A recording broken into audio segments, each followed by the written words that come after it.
सर्वेशाम शब्द से ग्राह्य है संसार, प्रकृति तथा प्राकृत पूरा समष्टि वेष्टि शरीरत्रय रूप संसार। और उन सब के ऊपर जो होता है ने सबको सत्ता स्फूर्ति जो देता है वो है परिभू और स्वयंभू। तो स्वयंभू शब्द का अर्थ करते हैं स्वयं एव भवति इति स्वयंभू। ये स्वयंभू शब्द का विग्रह है जो स्वयं ही, यद्यपि वेदांत शास्त्र के अनुसार अकेला एक अद्वैत आत्मा ही तो है परमार्थ सत्य। आत्मा को छोड़ करके बाकी सब प्रकृति तथा प्राकृत जगत तो कल्पित है ना, यानी उसकी परमार्थ तो कोई सत्ता ही नहीं है। तो ये आत्मा ही प्रकृति शब्दित अपने अज्ञान वशात स्वयं क्या हो गया, उसका जो विवर्तात्मक ये संसार रूप स्वरूप है, अध्यस्त संसार विवर्त है। जैसे रस्सी का विवर्त है सर्प, ऐसे आत्मा का विवर्त है, अद्वैत का विवर्त है द्वैत संसार जगत। और उस विवर्त रूप से भी जैसे अपने ही अज्ञान वशात रस्सी ही सर्प बन गई,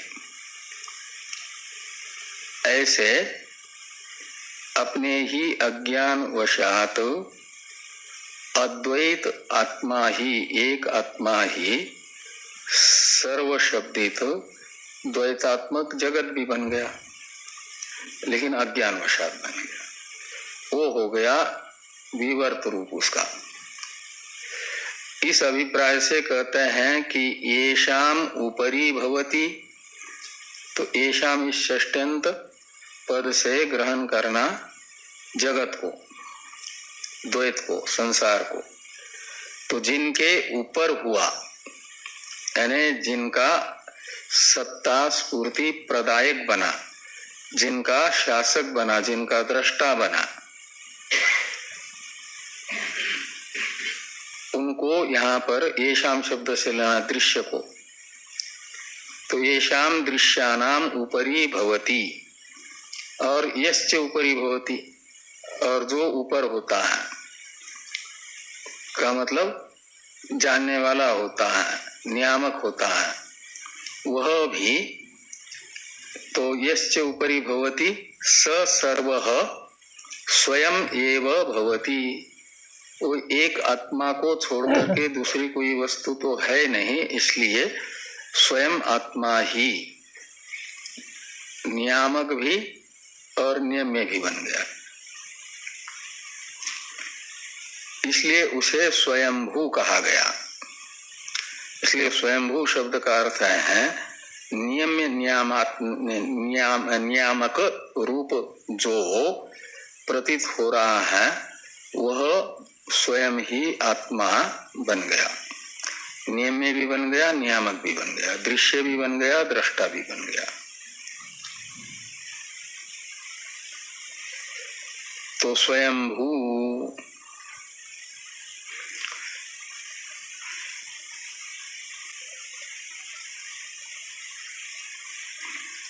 तो अब इस प्रकार ये जो कवि, मनीषी, परिभू और स्वयंभू ये चार पद उत्तरार्ध में प्रयुक्त हैं आत्मा का ही निर्विशेष स्वरूप का ज्ञापन करने के लिए, वो यहाँ पर बताए गए। उनका अर्थ यानी व्याख्यान हो गया। अब एक वाक्य है याथा तथ्य तो यदधात शाश्वतीभ्य समाभ्य, ये वाक्य है ना अंतिम वाक्य। इसकी व्याख्या बाकी है, उसे भगवान भाष्यकार बता रहे हैं। तो व्यदधात ये क्रियापद है ना, वेदधात इस क्रियापद का कर्ता कौन होगा? तो ये प्रकृत आत्मा ही, स शब्द से ग्राह्य। इसलिए यहाँ पर ये कहते हैं कि स नित्य मुक्त ईश्वरो वेदधात क्रिया के कर्ता के रूप में इस नित्य मुक्त सर्वज्ञ ईश्वर को स शब्द से ग्रहण करना।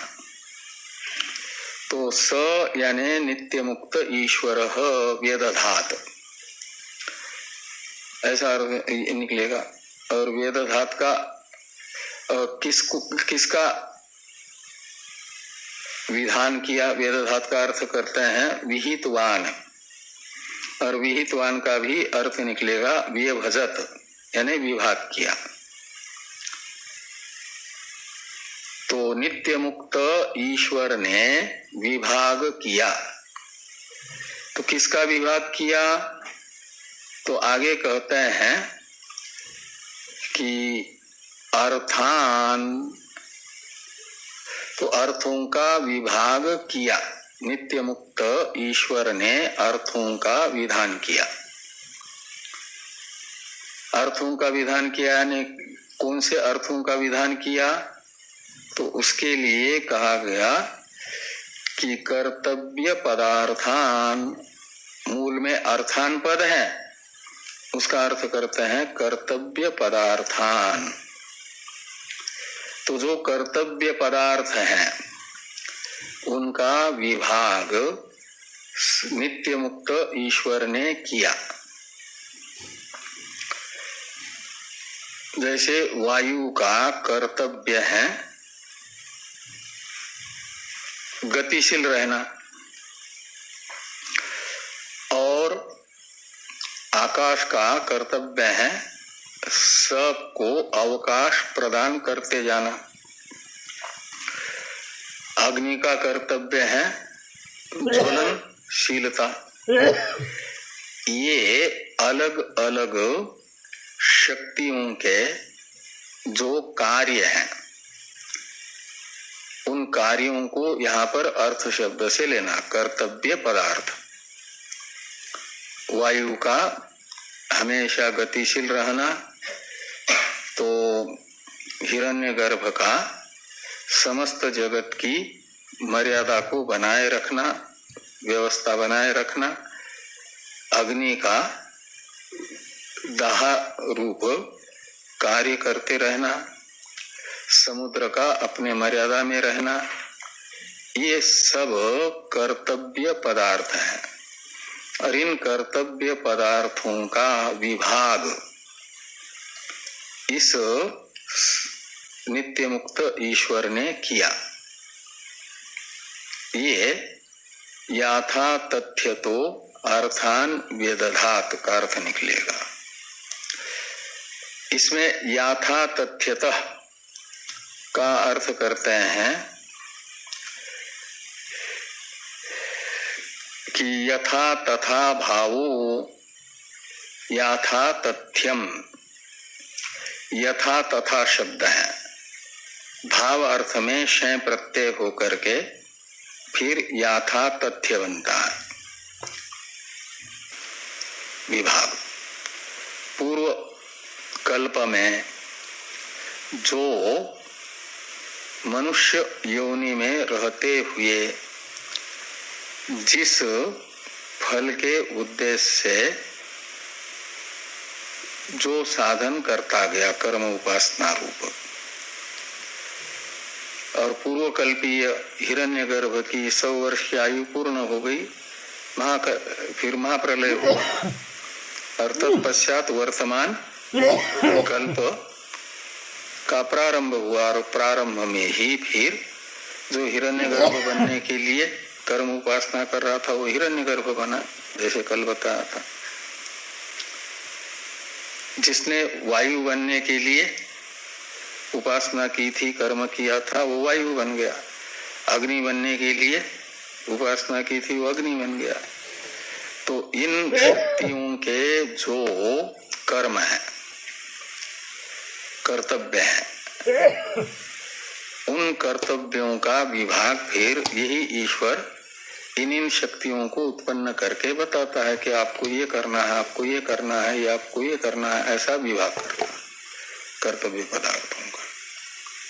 हिरण्यगर्भ को सारे संसार की व्यवस्था वेदानुसार बनाए रखने के लिए नियुक्त करता है।